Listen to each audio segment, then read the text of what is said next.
everyone. Welcome to Fighting Over the Card Catalog, a snarky look back on young adult novels of the 80s and 90s. I'm Jess. And I'm Gandalf, and I'm here to make my wife happy.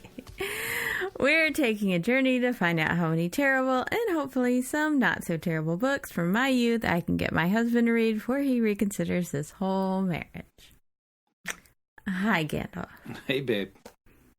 Would you like to explain that? So, I'm a grandpa. You're a grandpa. You so... As of yesterday, or when you hear this, as of a few days ago. Monday. Yeah. Monday, October 25th. 8th. Yep. Okay. Exactly 1 month before my birthday. Mm-hmm. And since we get to pick our own grandparent names, I went with Gandalf. Because they can call me Ganda until they can pronounce it better and know the significance of Gandalf. Which they will know ASAP. We say they, of course, because we've got the other one coming in 2 weeks. Yeah. Yeah. So my girl had a little boy, and my boy is having a girl. Yep. Luna. And Daxon. We haven't seen him yet, obviously. Yeah, other than pictures. Yeah. So we'll see him this weekend. It's fucking cold. Yeah, it's pretty chilly outside. It's very chilly outside. Yeah, it's funny because somebody posted temperatures in Texas. The lowest temperature yesterday was in the low 30s, and the high was 91. In, like, Brownsville? Yeah, in, like, South Texas. Yeah. Wow. Fucking Texas. But yeah, it's been in the 40s all day today, which is cold for us, okay? Mm-hmm. Yeah, it's been 70 and it's going to be like 70 again next week. But it's going to get down to 29 on Halloween night. Yeah, I saw there was some freeze warnings. On Halloween. That sucks. Have I told you that? That means you can be in a more elaborate costume and not be so hot you're going to die. But you can't be in a non-elaborate costume and not die. You can't be in like a snutty. Don't say slutty. You can't be in a sexy nun or a sexy... Okay. Well, all the sexy stuff, I mean, people did that this past weekend. You know, that was party weekend. You know how I know I'm old? How do you know you're old? Because it took until seeing like Facebook posts and stuff this past weekend to realize, oh yeah, it's Halloween party weekend, isn't it? Now, I mean, like, it wasn't that long ago when that was a very big deal. And there was always, you know, discussion to make sure, okay, we're doing it the weekend before. And then, like, a big old party. All right. With costumes, because theater people. Right. And better if there's a theme. But yeah. Yeah, no, I hadn't thought about that in a while. And I was like, oh, God, I'm so old. It's okay. I'm a step grandma now. Have I told you, like, every year almost we lived up north? When I was trick-or-treating, it snowed pretty much every year. Really? In both Connecticut and Minnesota.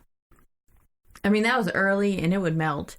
You know, it wasn't like the big snowfall, first snowfall, but like it was cold and awful. And wearing coats with costumes is not cool. It ruins it unless you're wearing like a big cape or something. Right. Yeah. Or something you can wear a jacket over. Like a wizard outfit. You need a cape for a wizard. Robe. Yeah. Yeah. But you can wear a jacket under that. Mm-hmm. Mm-mm. Yeah. Just I guess you could under that. Yeah. All right. But you know what? Or layer up. It doesn't go with a Dorothy costume. No. What would that be considered? What do you mean? Would that be a sexy farm girl outfit? No. Okay, I was thinking of when I was 13. So, dog. No. And I know that's a little like old to be trick-or-treating, but we sang. My whole group dressed up as characters from The Wizard of Oz, and we sang. I think like when we're I off was to see the wizard and shit. And one old couple invited us inside, and she played piano for us, and we sang, and it was just like the best. Nice. When I was 13, I went trick or treating as Crazy Basketball Head. Because there was an Adam Sandler skit where he was crazy something. He was making up costumes. You could just be Crazy Stapler Head or Crazy, yeah. And so I had this old stuffed topical basketball. Yeah. So I took all the stuffing out of the basketball and cut holes for the eyes and neck. That's pretty good. Went as Crazy Basketball Head. Yeah, that's good. And you were a crazy basketball guy. Anyway, right? Or you weren't playing yet? Oh, yeah. You were? Okay. Yeah. So that was probably, I guess, 13. 8th grade? Ooh, it might. Yeah. No, it might have been 9th grade when did you trick or treat in the high school? I did. Yes, I did. Wow. See, I mean, we were feeling really old and felt like we had to offer more as 13-year-olds. Yeah. Yeah, we felt really old, but we were like, we'll make up for it. Yeah, we got a lot of, aren't you a little old to trick or treat? Got a lot of that. Don't do that, people. Yeah, because that'll get you TP'd. Okay, well, that's not why, just because it's shitty. You shouldn't do it because you don't know teenage boys. Yeah, I guess. They deserve candy anyway. Sure, especially if you were dressed up. They do. Yeah, especially if they're dressed up. Yeah, I agree. Okay. I don't know if Crazy Basketball Head deserved. Were you wearing other regular clothes, or were you wearing like basketball? I did wear my basketball uniform. Yes. Oh yeah, then yeah. That's legit. I think we were still wearing. I think that was my last year that I wore the tiny shorts. Actually, we have the picture. Oh, yes, those are tiny. Yeah, that was the last year we had tiny basketball shorts. Because, that was the freshman team, which got the hand-me-downs from the JV, who got the hand-me-downs from varsity. So those were like 3 years old at that time. Yeah. But they were switching over to the longer, looser shorts. But only the seniors got to wear them. The JV had them by that time. So we had the last ones for the school. Boy, did y'all feel like losers or what? No, because we won basketball games. Oh, right. Was it the tiny shorts that did it? I mean, they kept us on our toes. Gross. We're drinking Happy Hot Chocolate this evening, by the way. It's hot chocolate with Irish cream in it. Because we're freezing. Because we're Texans. Anyway, so this week, we read A Halloween Party, one of R.L. Stine's Fear Street books, written in 1990, because this episode comes out on Halloween. So let us have a party. Tell us about it. Welcome to Fear Street. Don't listen to the stories they tell you about Fear Street. Wouldn't you rather explore it yourself and see if its dark terrors and unexplained mysteries are true? Mm-hmm. You're not afraid, are you? Mm-mm. Invitation to Terror. The invitation arrived in a black bordered envelope. Inside, the card showed a coffin with the inscription, "Reserved for you." It was perfectly fitting for an all-night Halloween party on Fear Street. But Terry and his girlfriend Nikki wondered why they had been invited. They barely knew Justine Cameron, the beautiful and mysterious transfer student who was throwing the party. The party was well underway when the lights went out. That's to be expected at a spooky Halloween party, but when the lights came back on, there was that boy on the floor with a knife in his back. Just a Halloween prank? Maybe. Maybe not. For Terry and Nikki, the trick-or-treating has turned to terror. To their horror, they realize that someone at the costume party is dressed to kill! I mean, every single blurb almost ends with an exclamation point now, doesn't it?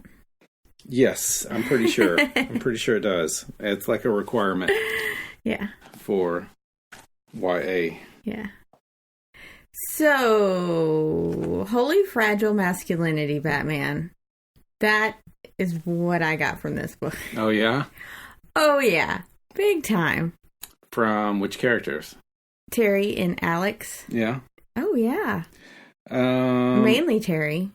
Well, I was going to say, I found that Terry was not as fragile as a lot of teenage boys. Okay. See, that's why we have your perspective. Okay. Because she was like dancing with other boys and talking and laughing with other boys. And I mean, he got a little bit upset, but not like really upset. And he didn't yell at her. He seemed very upset. Or say, you can't do that. You know, and I have literally seen teenage boys say that to girls who talk to other. Yeah. I had a guy threaten to fight me one time because this girl I had grown up with, we were sitting together and talking at a basketball game. Mm-hmm. And he couldn't stand it. Teenage boys are gross. I told him, dude, you need to chill out. I've known her for like 13 years. Mm-hmm. And you're some new kid who we've known for like 2 years. Yeah, anyway. Comparatively a new kid. Yeah. Yeah. But those boys grow up to be Republican politicians. Mm. Mm-hmm. And get seats on the Supreme Court. What? She went there. I went there. Well, okay, we'll get to the parts where I have strong opinions. But yeah, to me, oh my God, calm the fuck down, my dudes. But yeah, other than that, literally the only things I could remember from this book were the cover and the big house. I didn't remember anything. Yeah. So I think I know I had it. I think this may be the first R.L. Stine book that I've read. We haven't done one for the podcast, have we? I don't think so. I think the only scary book we've done was Christopher Pike. Well, no, we did another one. Yeah, the one with the girl who you don't know in the rocking chair, maybe? Is that the one you're talking about?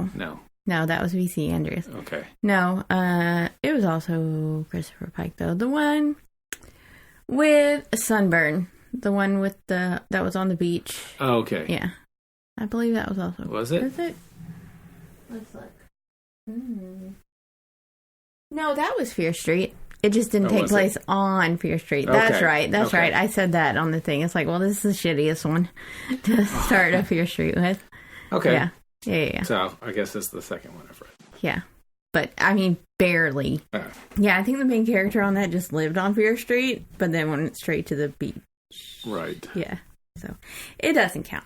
Yeah, I didn't know if there was going to be, because I didn't really know about his writing. I didn't know if there was going to be supernatural. I didn't know if they were going to end up being vampires and just going to eat all the kids. Yeah, I didn't really know. Oh, like a real vampire with the shoe dress. I love it. Because it was like at one point talking about, how could she have lived in all these places? I'm like, well, if you're 300 or 400 years old, right, it'd be pretty easy. Yeah. Yeah. Or 29. And she was so strong. Mm-hmm. Yeah, I could see that too. Yeah, okay. Yeah. Well, I'm glad it was exciting for you. Not really. So, on a scale of 1 being the best book ever to a Dementor's kiss of 10 sucking the soul out of your reading love. I mean, maybe I'd say 4. Really? Yeah. I give it an 8. Really? Yeah, it's not good. Wow. I did not enjoy it. And I don't have it backwards this time. Okay. Yeah, not a fan. Not a fan. And it was obviously not memorable for me. Except for this very good cover. Because it's a good costume. I mean, it's a pretty costume, even though it's not a good costume. What is that supposed to be? A costume of? We'll get to it. Okay. All right, so we begin this book on Halloween night. And Terry and Nikki are out in the Fear Street Cemetery. And they start to leave, but then Nikki loses her mask and runs to retrieve it. And suddenly Terry hears this ear-splitting scream. And assumes it's Nikki, obviously. So he runs to get her, but she's crouched behind a gravestone with her mask. And she didn't hear any screams because she's almost completely deaf. But, like, don't worry, y'all. Nikki had been nearly deaf since an accident in 2nd grade.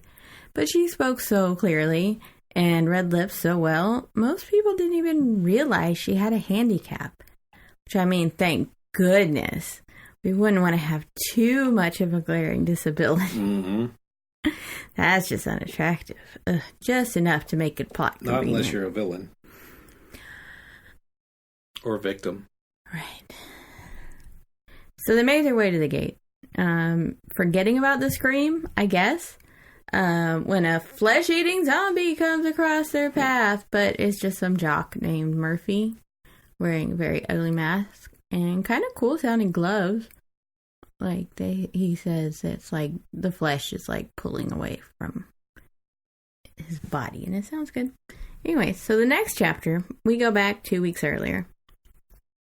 Terry's digging through his locker, and he comes upon a party invitation, and his friend Trisha comes up behind him. Let's learn about Trisha. She's a short brunette with wiry hair and a bit of a weight problem. She was also the most friendly and enthusiastic person Terry knew. Because you gotta have the happy fat girl. Ugh. Got a great personality. So gross. Whatever, Trisha, I think you're great. Anyway, she tells him that she got invited to the same party. And oh my goodness, it's at a creepy old mansion on Fear Street. And they think it's really kind of weird they were invited because they don't even know this Justine Cameron. Although, like, they've seen her around because, like, she's like this blonde hottie that everybody's noticed. So they go to the cafeteria and Terry goes to sit with Nikki, who Terry calls Funny Face. Do not besmirch. One of Audrey Hepburn's best movies. Thank you very much. And he says, Nikki wasn't the prettiest girl at Shadyside or the smartest, but she was definitely the most special.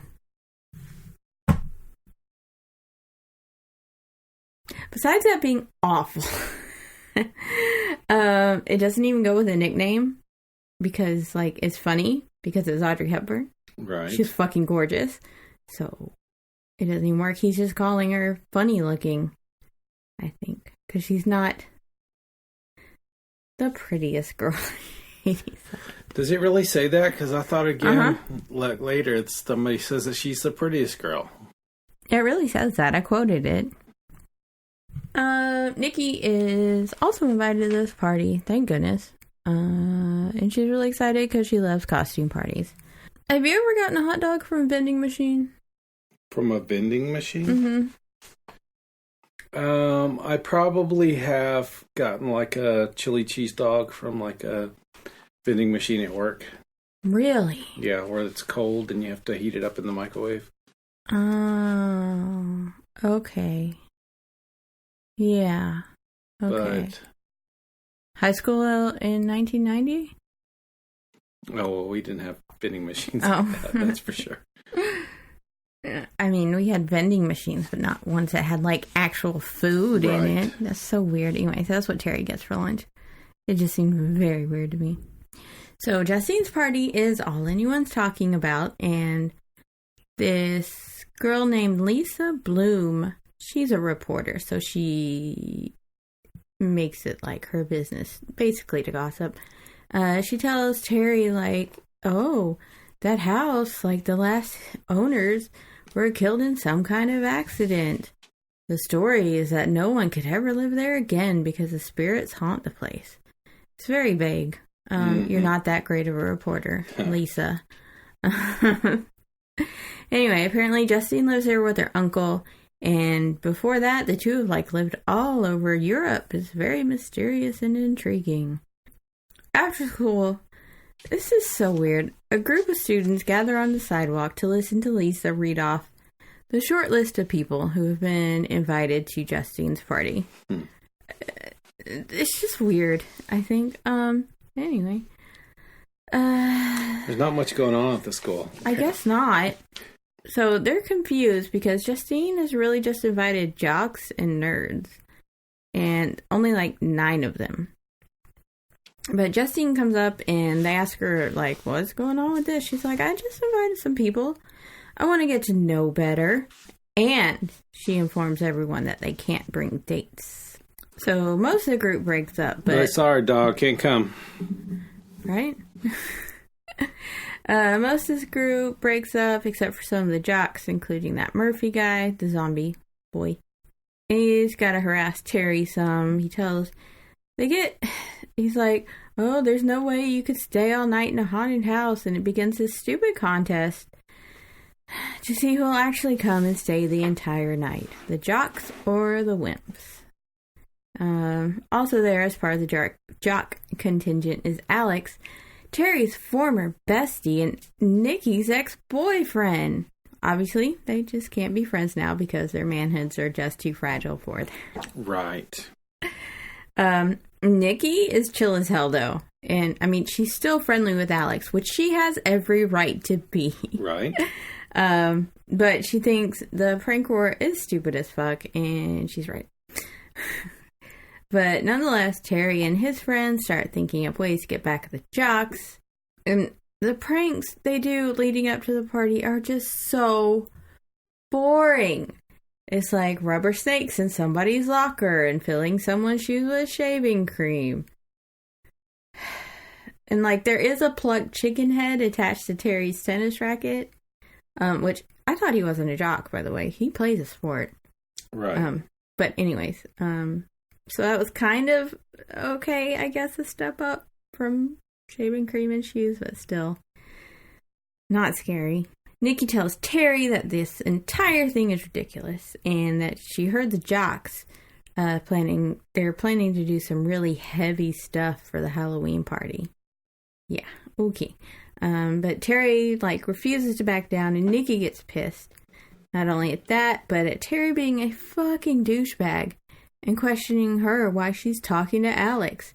See, there, he's all questioning her. It's like, why are you talking to him? It's like, bitch, because I'm my own person. She doesn't say that, but she is not here for the fragile masculinity bullshit. But they're in the middle of a prank war. Come on. You can't be talking with the enemy. Having none of. She's like, I am taking no sides on this. And she has made that very, very clear. But I think that's because she is neither a jock or a wimp. So, but anyway.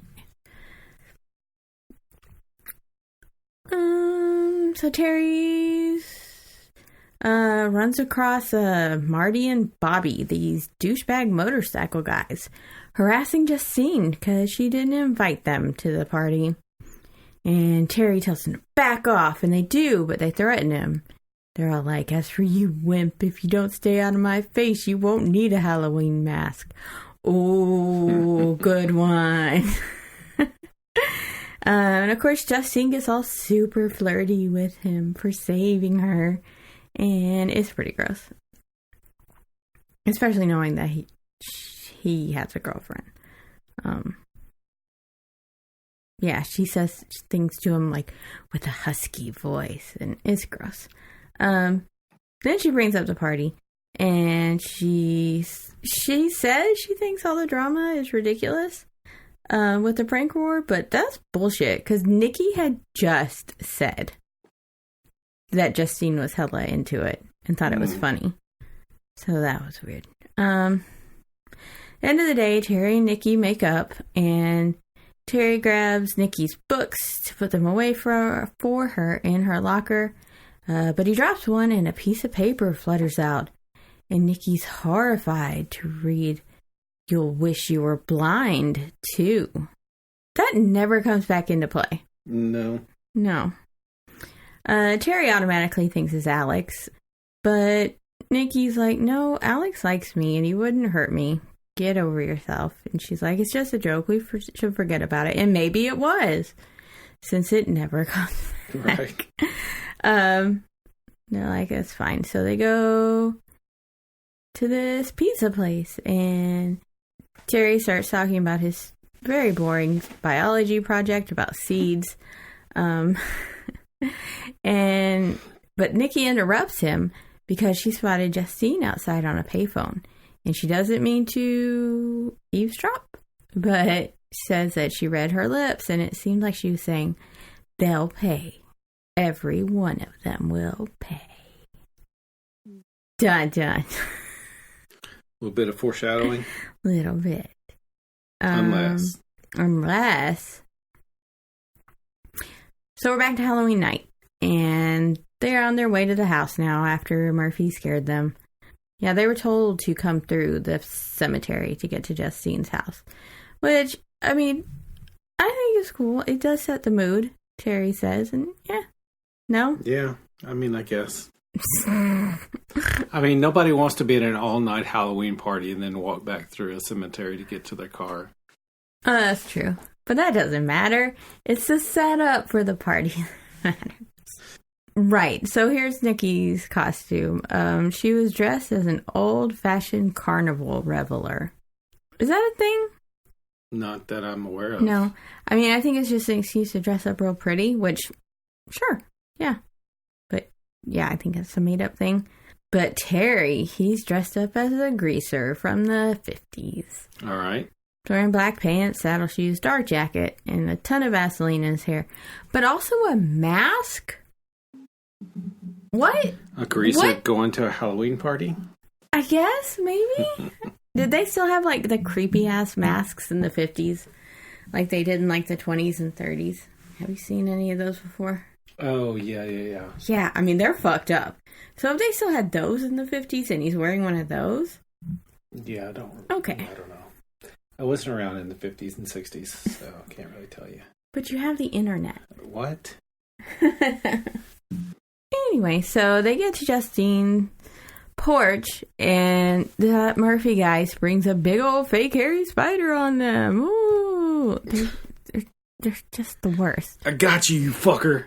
Basically. So, would you or other teenage boys, like, have pulled this boring-ass prank stuff, or? Yeah, I mean, I still see people on Facebook that, like, put fake roaches for their wives to fight. Or your brother. Yeah. Who told us the whole thing. Yeah. Yeah, so. Okay, yeah. But, well, he is kind of concerned about being cool. But, like, come on, in high school, wouldn't you go harder than that? I mean, you work with what you got. Okay. Whether it's fake poop or spiders. I think they could have done better and should have. Anyway, so they go outside and they're just amazed at the decorations. It's described as an eerie wonder, the ultimate fantasy of the ultimate Halloween dream. Or nightmare. They have fake cobwebs hung in every corner and cutouts of skeletons and witches and bats dipped and swooped from the ceiling. It doesn't sound like a nightmare, but... No. Okay. So Justine comes to greet them, and she's a vampire. Dressed all in black in a body-hugging, low-cut satin gown and high spiked sandals. Her thick blonde hair was piled high on her head, and she had powdered her face and throat so they were dead white, except for a slash of red on her full lips and the glittering green irises of her eyes. Terry's into her. He thinks that she looks like Elvira. Which, I mean, that was a good reference in 90, right? Yep. Yeah. Like, I still know who she is. I don't know that kids today would. No, not necessarily. Yeah. Anyways, so Justine really likes Nikki's non-costume. She says she saw outfits like that in Venice at their carnival when she lived there. And Nikki doesn't understand how she's lived in all these places because she's so young. But don't think about that too hard. But she's a vampire, so. Right. They meet her Uncle Philip. He's pretty creepy. He's a very skinny man, wearing a blue satin clown costume, and his face was covered with green grease paint. and a sad clown mask, and a single sparkling tear was glued below his right eye. So I know that's a clown thing, the tear thing, but isn't it also like a gang thing that you killed someone? I think it's a gang thing, but I couldn't tell you what it meant. Oh, well, that's what I've heard. Okay. Because the people I used to hang out. No, I'm just kidding. Because you go hard. I'm very hard.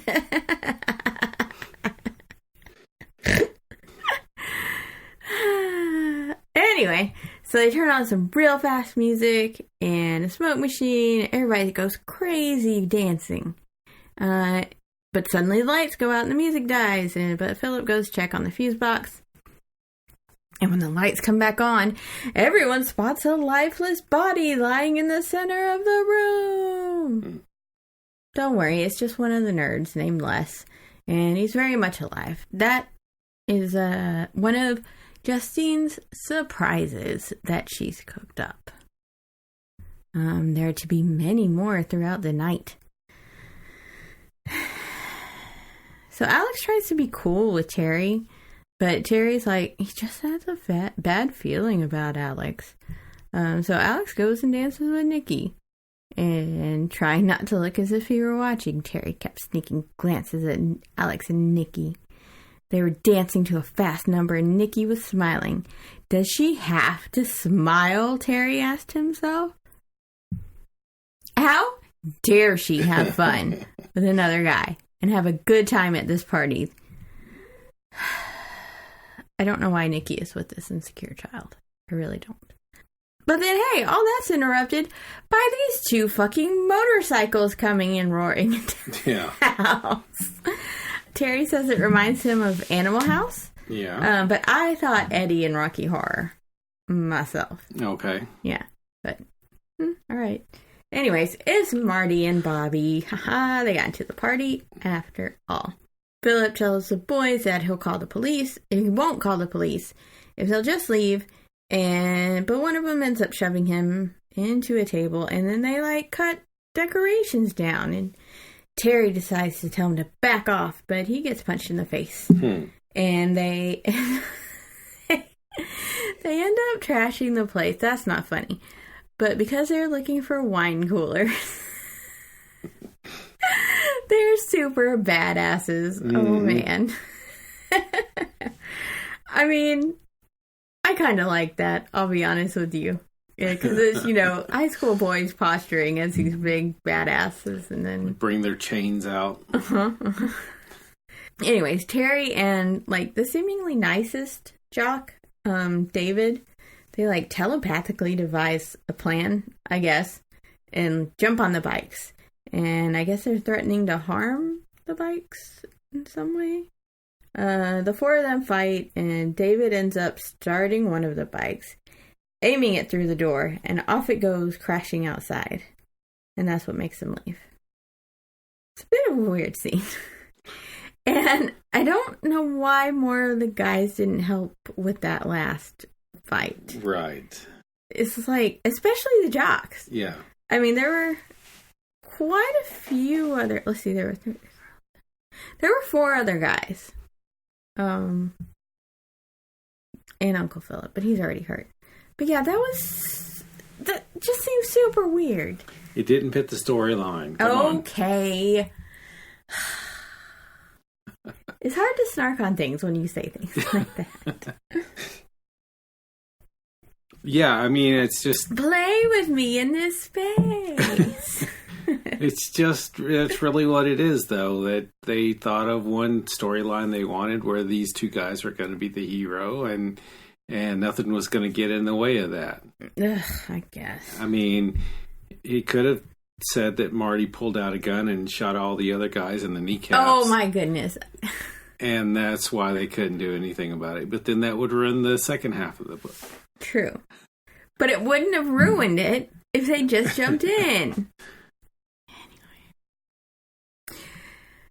To calm everybody down, Justine brings out cider and cookies and plays some 50s music. Yeah, because I want to stay at this party after.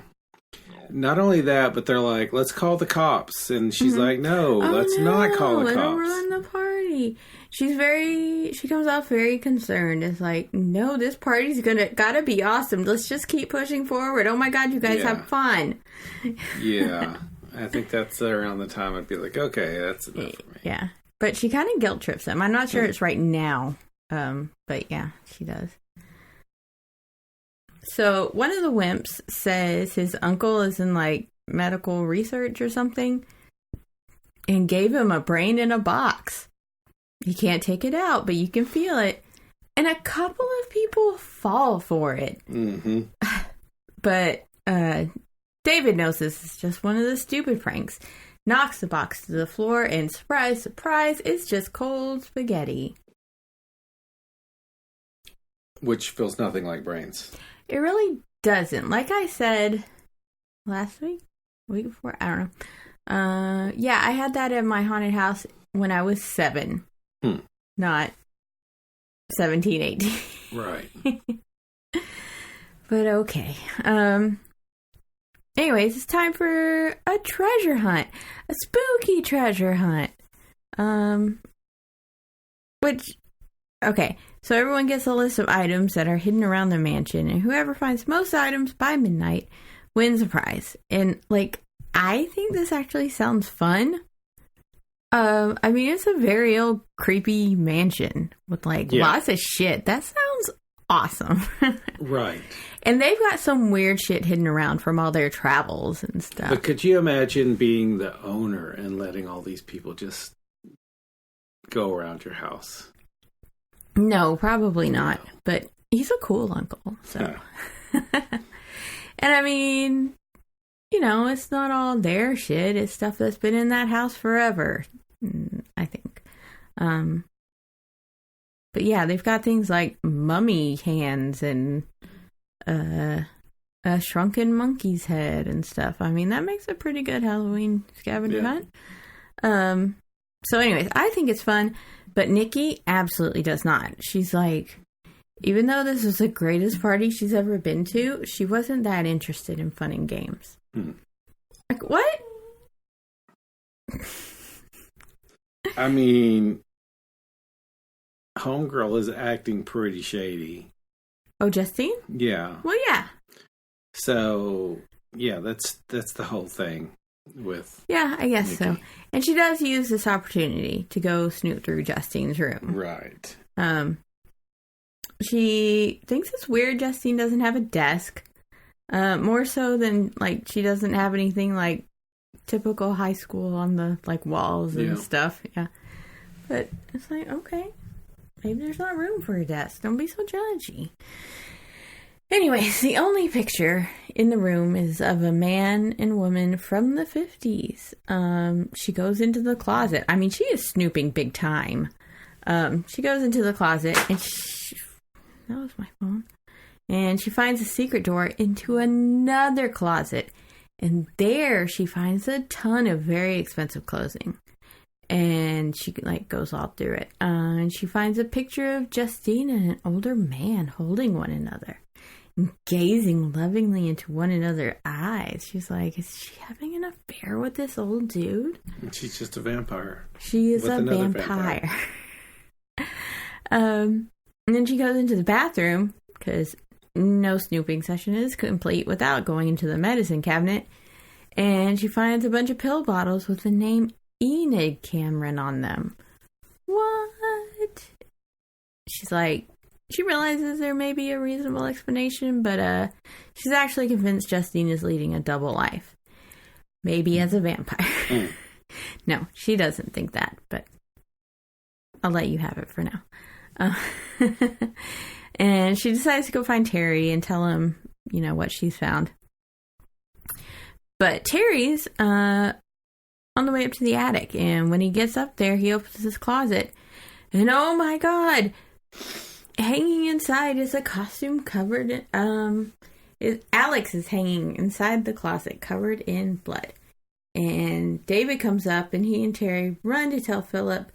But of course, when he comes back to check it out, the body's gone. And everyone believes this was just a stupid joke on Alex's part and laughs it off. But they go looking for him, and when they look in Justine's room, they see Alex's costume on the bed. It's stuffed with something to make it look lifelike.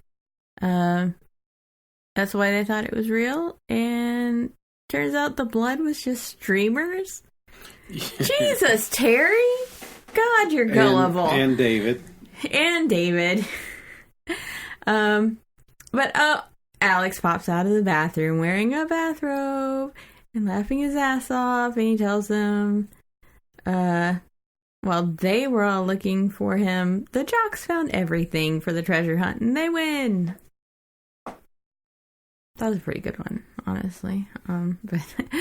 So Justine presents surprise a box of chocolates from Paris from the balcony, because drama. Alex makes his way up to accept the prize, but when he does, the railing gives away and Justine plunges to the floor below. The end.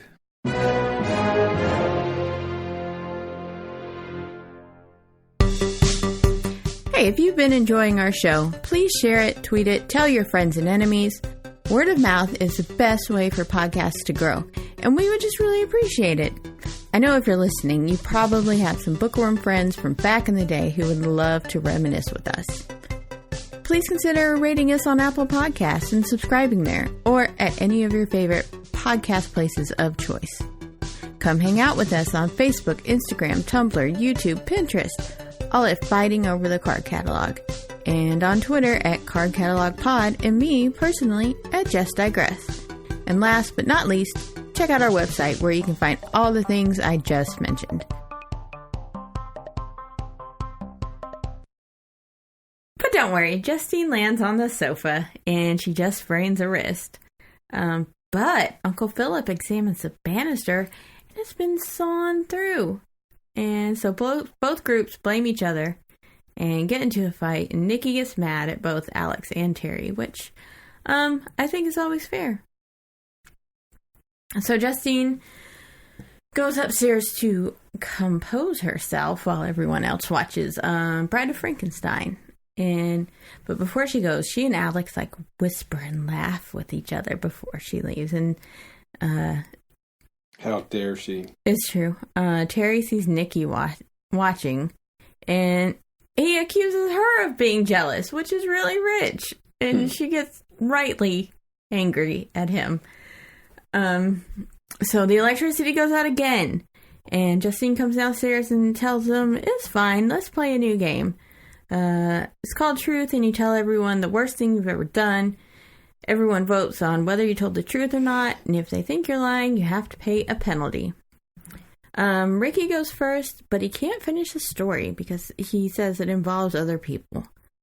So they make him balance on one foot until Justine tells him he can stop.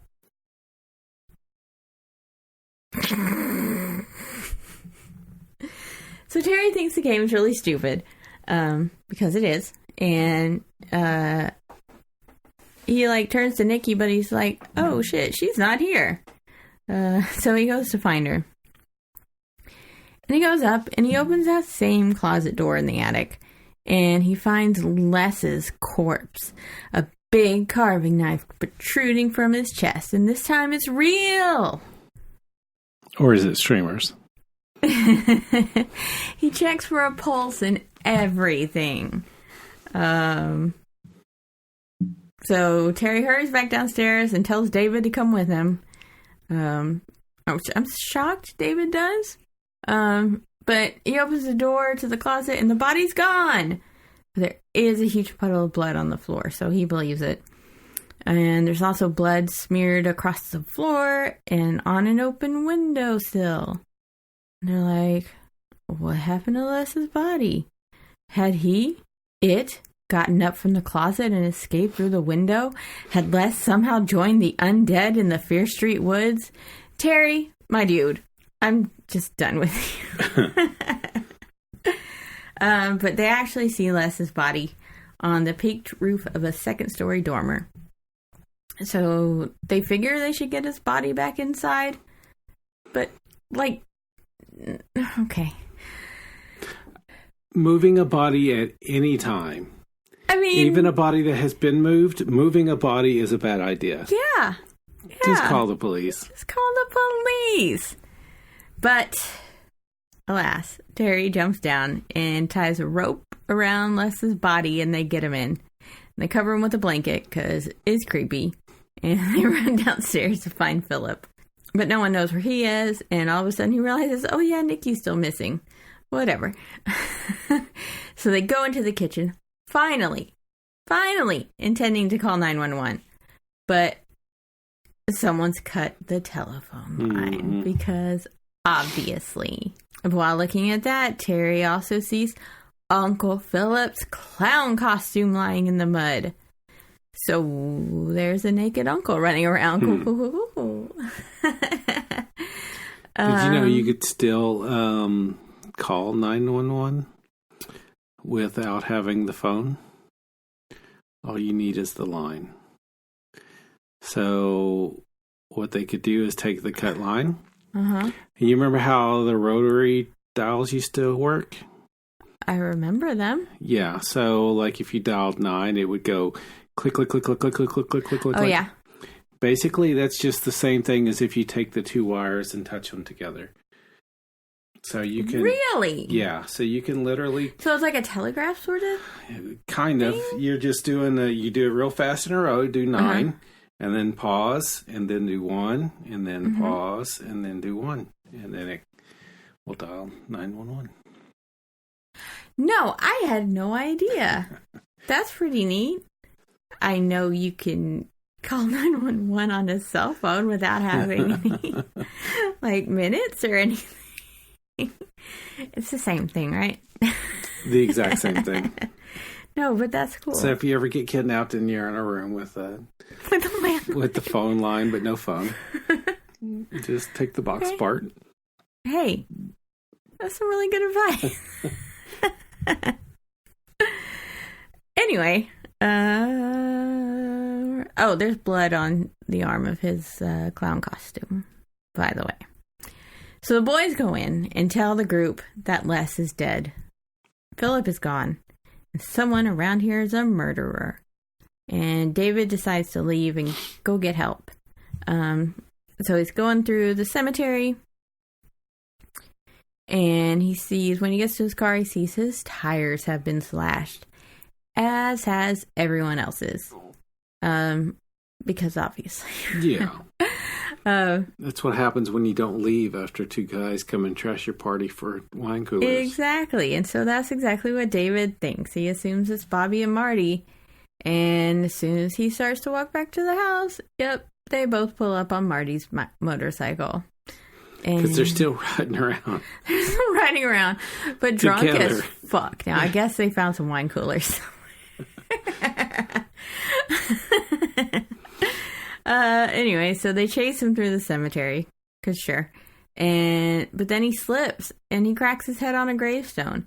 And they drag him away, because they assume, they would be blamed. Anyways, back at the house, Terry goes down to the basement looking for Nikki and finds her stuffed in a closet. There are so many closets in this house. She's confused, but says someone knocked her out. And she hands Terry an article she found. It describes an article in Shadyside about a couple named Edmund and Sissy Cameron who were killed in a car accident. They had a daughter named Enid. Remember that on the pill bottle? Nikki also found a driver's license with the name Enid Cameron and a picture of Justine.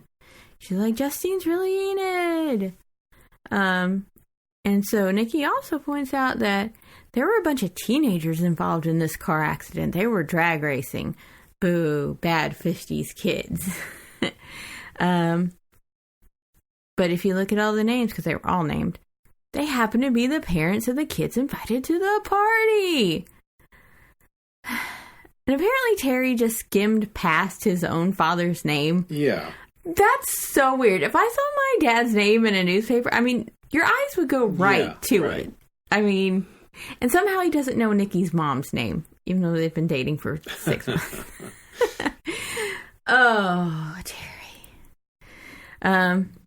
And yeah, the article is like over 30 years old, meaning Justine is actually like a grown woman. No, it's not over 30 years old. It's 28 years old.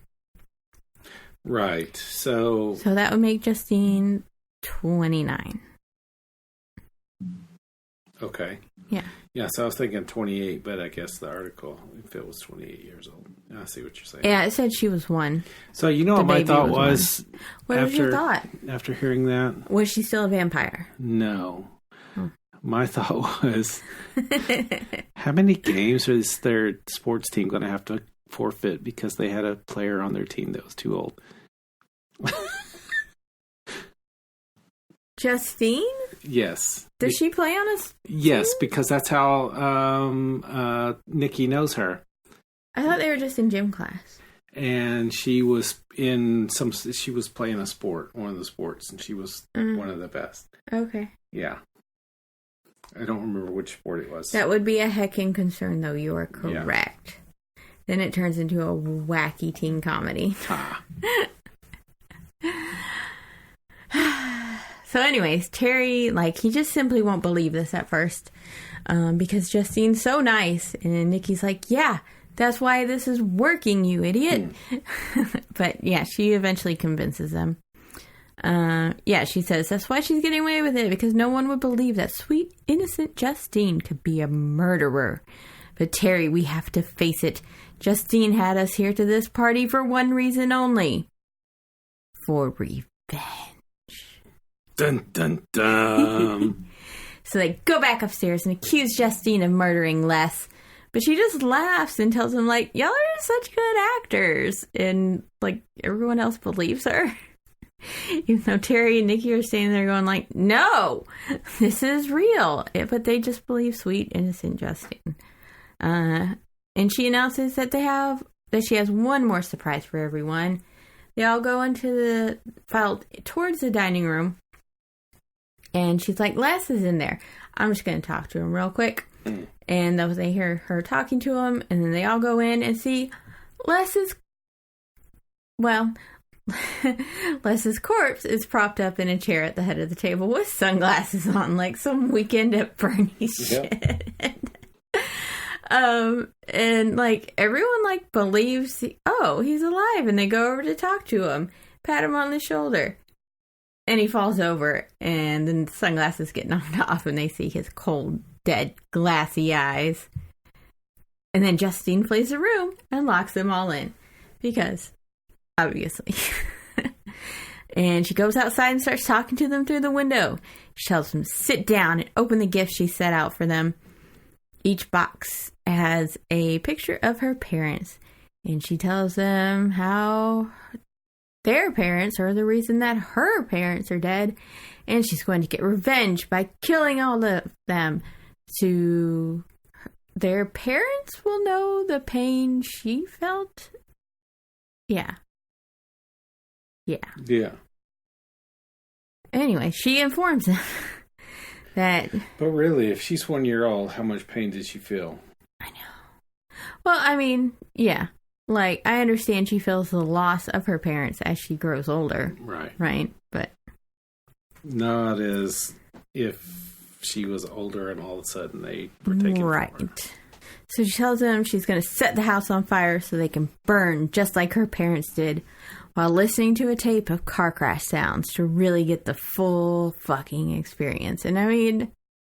That's a pretty good setup, honestly. Yeah, so it's like they were saying she had this state-of-the-art stereo system, and it was so loud with the car crashes they couldn't hear each other talking. Yeah. And because it's a really good setup for everyone except Nikki, because she can only feel the vibrations. So she's the only one who's able to think clearly, because it's so loud that everyone else is getting hysterical, and which I mean is fair. But yeah, you see the irony here, because he hits you over the head with it. The deaf girl who can't hear is the only one who can... Who's remaining calm. Yeah. Or semi-calm. Because the others can't hear now because of all that noise. So smoke starts coming in beneath the door, filling up the room. But Nikki, Being calm and collected, she notices a handle on the wall and pulls it, revealing a door and a dumbwaiter behind the door. She can't move the ropes, though, so she gets Terry and Alex to help her out. And they boost her inside, start pulling the ropes, so she'll go up. So she'll go down, sorry. And, so she gets down to the basement, looks for a way out, but the windows are all boarded up, and she can't open the door because it's red hot. So Nikki starts pulling at the boards on the window, and she feels something grab her ankle. It's not Justine, though. It's Philip. Not dead. Or naked. Or at least he's wearing a shirt. I want to pretend the rest of this, he's only wearing a shirt. Only a shirt. It's all it tells us. So he's tied up on the floor and begs Nikki to help him. So she unties him, and he finds a crowbar so they can get out of the window. And so they get out and go to the dining room window, and he pries off this grating from the window so the others can't escape. Huzzah. And as everyone's standing outside, David comes stumbling out of the woods. He explains what happened and tells them he managed to call the police after regaining consciousness. And Terry's standing there still being Terry. He had a feeling that everything that had happened in that house that night had changed all of them. Forever. Yeah, you think almost being murdered and finding your friend murdered might have some effect on you, Terry? Maybe just a little. Oh my god, this dude. I cannot with this dude. I'm so glad this book is almost over. Oh my god. Anyway, Philip apologizes for everything that happened. Justine's father was his older brother, and he wanted to avenge his death. But he only wanted to scare the party guests. Yeah, that's all. He didn't think Justine would try to kill everyone. Yeah, so apparently he, put, all his anger and vengefulness onto her as she's growing up. So yeah, must have. Yeah. So wasn't he the one who had moved the body, Les's body? Yes. What was do you remember the reason he gave? Oh, what was it? Oh, it was because he knew Justine had killed him. So he didn't want anybody else seeing the body. Okay, Uncle Phil. Yeah, okay, my dude. Great plan. Nobody will think you had anything to do with it. Not at all. If you move the body. It's fine. So speaking of Justine, she comes running up to Philip, screaming that he betrayed her. And then she goes running into the burning house. And Philip runs after her. And then so do Terry and Alex. And Terry and Justine almost burn, but Alex saves them both. And now Alex and Terry are friends again. Thank goodness. I guess Philip never made it into the house because they don't follow up with that, at all. Right. After Terry starts going, there's nothing else. It's so he's there later. Maybe it's one of those things where he's like, no, don't stop. Oh, you guys got this? Okay, cool. Maybe you really wanted her to die. They can blame everything on her. Maybe so. So yeah, paramedics arrive and they put Justine on the stretcher and everything. And Nikki asks, "What do you think will happen to Justine?" "She will get the help she needs," said Philip sadly. "I should have seen she had got it long ago." Doug, don't act like you're just going to be our caring guardian. You're going to end up in jail too, right? Yeah. I mean, he moved a body. He moved a body and he helped set all this up. He helped set it up, yeah. But anyways, there's no follow-up on that. He was definitely an accomplice, if nothing else. Yeah. So I guess it's fine, though, because now the group realizes that it's morning. And people getting the help they need in American prisons it happens all the time. Mm-hmm, it'll be fine. Well, they're rich, so I mean, I could see him getting her into some sort of mental, a state hospital or something. Right. Not a state hospital. They're rich. What am I saying? Yeah. Some sort of mental institution to get the help she needs. But anyways, this morning, no longer Halloween. They made it. And they walk away from the house. Nikki says, I don't know about that. It's always Halloween on Fear Street. Oh my God, huge eye roll, Nikki. I was so down with you this whole book until then. Why would anybody still live on Fear Street? See, that's the big question, but play with me. Play with us in this space. Because there are some really dope, bitchin' old houses. All right. Possibly haunted, but you don't believe in that, so it'd be fine. So anyways, yeah, that's the book. And yeah, I still think it's a lot of fragile masculinity going on. I think that's what all that prank war shit was. Yeah. I mean, would you not agree that a lot of high school boys, masculinity is a bit fragile? Oh yeah, definitely. Okay. It's part of the brain development also is has to do with jealousy and envy. And those are big motivators in a mind that is thinking with the emotional part of their mind rather than the rational part of their mind. So yeah, that lasts for a long time. But some never grew out. I mean, really, some people never can. What's the word I'm looking for? Look at themselves, self-reflect. Can't self-reflect to understand why they do things or why they have feelings, and then when you never or just don't care to. When you never understand that, then you never can get better. Or feel the need to, I guess. Right. Yeah. When you don't understand or know that there's something wrong. Right. With the way you're acting. I mean, that was me with the passive-aggressive, being passive-aggressive. Yeah, so I grew up with a mom who was very passive-aggressive and was constantly putting that out. And then that was obviously passed on to me. I worry about that sometimes when we're visiting your mom. I'm like, oh no, I don't know. So, I had to actively understand that I was doing something, first of all, then try to understand where that came from, and then read about how can I work on reversing that behavior. Yeah. And that's why it's not easy, because it's a very multi-step. Yeah. Oh my God, Luna. Did you think she's going to dig onto the door? I guess so. We're almost done. Okay. But yeah, good for you for realizing that. That's one of the first things Aaron ever told me about you. Yeah. That you're very passive aggressive. I was like, oh, okay. Yikes, so be on the lookout for that. No, I mean, yeah, it's absolutely. Yeah, it'll still come out occasionally, but not nearly as bad as it I don't was. feel like you've been particularly passive aggressive with me. I don't think. I have questions sometimes, but that's usually if I'm already upset, normally about something else even. Right. But yeah, it's like, wait, what's he doing? I don't know.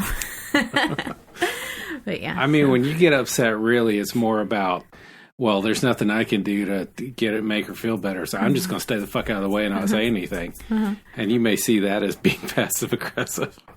But maybe, just, but no, it's just the best idea I know. I know that right now. Right. That I'm in a good mood. But watch out. No. Yeah.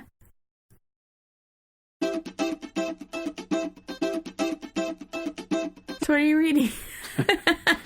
So I just finished a book called Dragging Captives from a series called Unwanted Quests.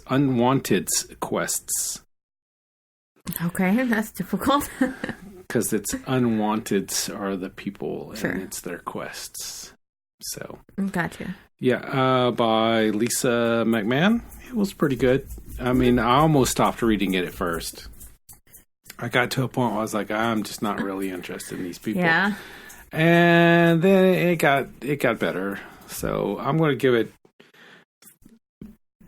3.5 stars. Your face. 3.5 out of 5. Uh-huh. Yeah. Are you sure?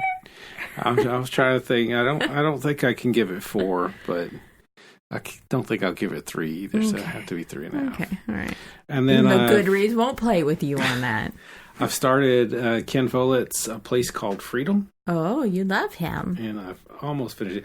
Although I heard it pronounced differently at the start. It was like Follett? Follett. That's how I've always said it in my head. Ken Follett. Mm-hmm. So anyway, I guess I've been saying it wrong for so many years now. Well, I'm right, so it's fine.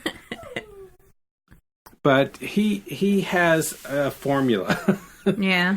Where there's always something negative that happens, and usually it's with someone who's of a lower economic standing, mm-hmm. and they're being unfairly, I want to say bullied, but usually it's even more than that. Enslaved sometimes. Oh, okay, yeah. By someone of a higher economic standing, and usually the lower income guy is a champion for other people, and all this really, really bad stuff happens to him, and then eventually it gets turned around, and things end up on a better ending. But so far, the formula is still intact for this one. So, do you feel like you know what's going to happen, or is it more about like how they do it? So I mean, he still is very good at narration, and he likes to travel to. I don't know that he's married. I don't know that he has any kids or any obligations other than writing. He's getting older now, but he's been doing this for decades now. So when he's writing a book, he'll go visit the places he's writing about and learn history about it. And privileged motherfucker. He is very privileged. He posts pictures on his Facebook all the time of him in some very fancy place, eating some very fancy thing and drinking a very expensive wine. But, that's just what he enjoys doing now. Well, I mean, I would too, dog. Shit. And he's sold lots and lots of books. And we have quite a few of them on our show. Yeah. So I'm guessing he learned the history of some of the jobs that he's talking about. Like they start off in England in 1776. New York City. In a mining town where actually it's not England, he's in Scotland. Oh, okay. Which was controlled by the English. Right. And they had this law that basically said your parents could sell you to the mines when you were born. Right. And you were legally obligated to work there. And the people who own the mines... Is that really bothering you? I mean, it's loud. The people who own the mines basically said that once they were sold, they were theirs forever. That they were their property, and you had to work there until you died, basically. But the actual law was that once you turned 21, you could leave. But if you worked there for a year and 1 day after your 21st birthday, then you were their slave. Then you were owned by the company. Oh, wow. I bet they were like, nobody talked to these people in that 1 year and 1 day. So, don't tell them. So most of the miners were illiterate. But this one guy, his mom taught him how to read, and he had written a lawyer and asked for his advice about because the situation he was in, he was sold before when he was born, and so the other guy wrote him back, told him what the rules were, and he ended up standing up at this christening at where they were selling the kid to the mining company and reading to them the law. And he was about to turn 22, so he had to leave. But they ended up, anyway, yeah, that's part of the story. Interesting. So anyway, he apparently, did research about that time period and what the actual laws were and what was happening. And at this time, like later in the 1900s, you had to be 13 before you could go work in the mines. At this time in 1776, you had to be 7. So at the age of 7, you were sent down in the mines for 15 hours a day. Well, I mean, they were small. They could get in all the good places. Yeah. Oy. So that's why it was really interesting when we were watching that show the other night.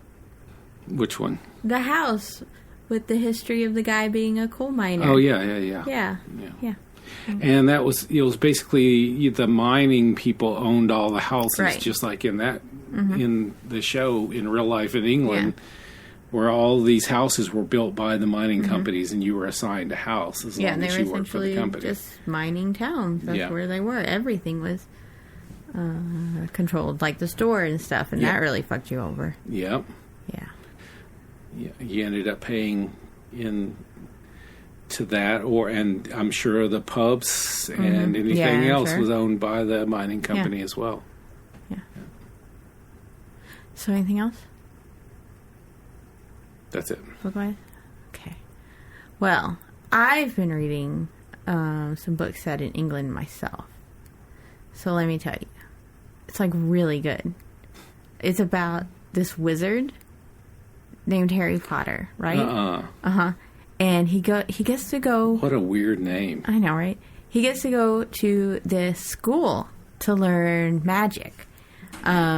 But his parents had been killed by this really bad wizard back in the day. And now he might be back and trying to be alive again. Kind of. It's very confusing. But yeah, so I read Harry Potter and the Sorcerer's Stone, and now I'm reading Harry Potter and the Chamber of Secrets. I just started it, but hopefully it'll be really good too. So, what would you rate it? 5 out of 5. Oh, really? Yeah, it's really good. You should try it. Huh. I recommend it. Y'all. Now, I hope she writes more. Well, when did the 7th book come out? 2007. So it's been 12 years since I've read the books. What are you talking about? And it'll probably be another 12 before I read them again. Because I was going to say probably 20 years is when I'll get most of the minutia detail out of my head. And then therefore, a lot of it will be like, oh, yeah. What are you talking about? You didn't tell me you read these books. You guys can't see me shaking my head at her.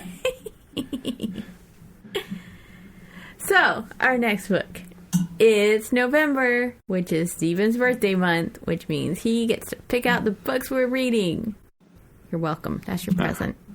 That's it. No. First, we're going to read How to Eat Fried Worms, which, I probably haven't read since I was 8 or 9. Yeah. So I do not remember anything. It may come back to me, but we'll see. I remember the general premise. But I'm looking forward to it.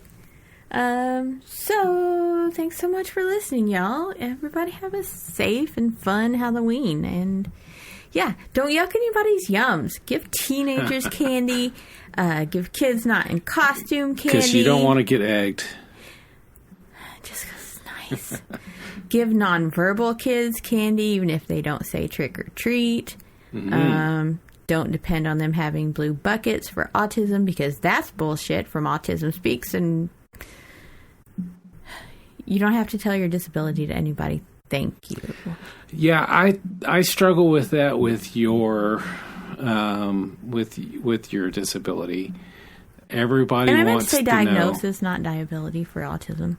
By the way, anyway, but yeah, because everybody wants to know. What's wrong with me? Yeah, what's wrong with you? And I know they're coming from a good place, so it's right. I've never told anybody no, I don't want to talk about it. Yeah. Because I'm glad you're aware of that. At least. Yeah. I think more people should be aware of the disease itself. Right. Because it research needs affects money. something like 1 million people. A lot of people. And that's a 1/300th of the population dealing with this disease that... Anyway, Millie. But unless you know someone personally going through it, most people have no idea what it is. Yeah, and see, what I struggle with is, somebody will see me with the walker, and they see I'm so young, and they'll see, like, the ankle foot orthotic I wear. They just assume, like, it's some sort of brace. Yeah, and that, like, I'll get better. You've twisted your ankle or something. Yeah, and people say, like... I hope you get better. Oh, I hope you get better. Yeah. Or, oh, how long you got to wear that for? Yeah. And, like, I've been saying... forever. I have MS. It's not going away. But I don't even want to be saying that, but that's just like my go-to reaction. Yeah. I want to try saying, I don't really want to get into my health. Not my health, my medical history. Yeah. Yeah. Which I think is fair. And if I say it nice, it's fine. Right. Or it should be. But I can see people still getting like offended. Like, I'm trying to be nice. You know? And, I know a lot of people what is she hiding? Or that, yeah. Yeah. Nothing's really wrong with her, I bet. Yeah. Anyways, I was trying to end the show, and then we got on to ableism. Anyways. Love you guys. Thanks for listening. Speaking of which, though, hey, make sure, like, your sidewalks and stuff are cleared off for anybody with a physical disability. Yeah, that'd just be real nice. Yeah. So you can get up to your door. Trick-or-treating. Happy birthday, Daxon. Happy birthday, Daxon. You know it was Monday. The 28th. So we're reading the books of your childhood. So you don't have to. Bye, everybody. Bye-bye.